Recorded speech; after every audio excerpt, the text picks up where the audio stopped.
Good morning, I'm Clinton Griffiths. While land prices may be cooling a bit right now, interest in using farmland for solar projects is heating up.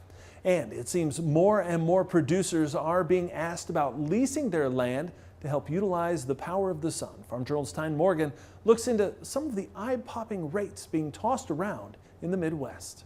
More than commodity prices, higher interest rates, and the pain from inflation is also working against land values right now. But one area that's beefing up competition is the growth of solar leasing on farmland.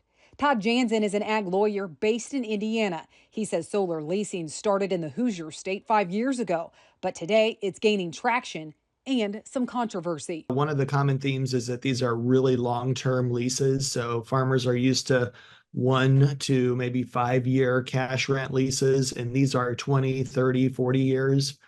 So they're really a generational decision that needs to be made. Jansen has looked at numerous leasing contracts for landowners, and the rates are all over the board. The lowest I've ever seen is $500 an acre, and that was really low. It's normally, I would say, anywhere from $1,000 to $2,000 in that range per acre per year over the life of 20 plus years.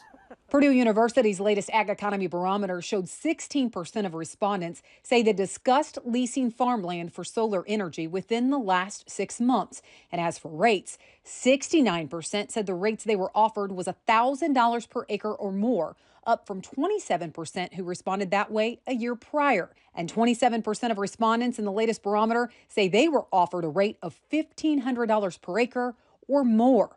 But in Illinois, farmers are reporting eye-popping offers.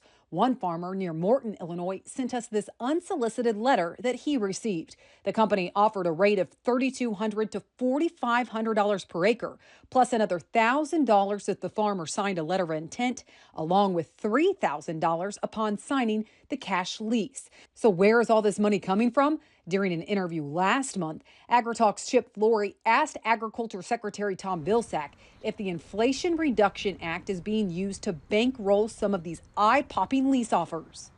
From a standpoint of the individual farming operation, the REAP program basically pays 50% of the cost of the installation.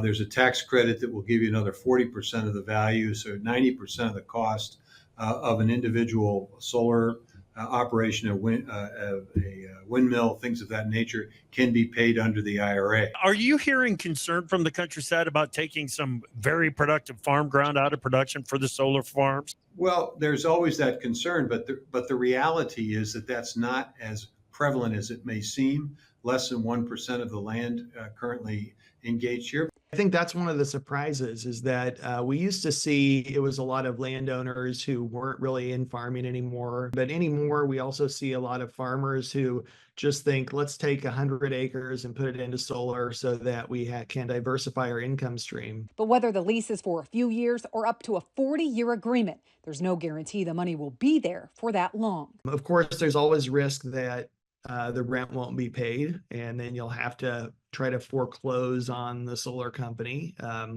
We haven't seen that yet, so that's great. Yet Jansen points out there are still risks. I think the biggest risk right off the bat is that once you sign it up, that land is going to be tied up for years and years and years. So you're giving up any other opportunities that may come along, including maybe another solar company that comes a year from now and is willing to offer an even better rate. And I think there's some risk too on a personal level. These are becoming somewhat controversial at the county level.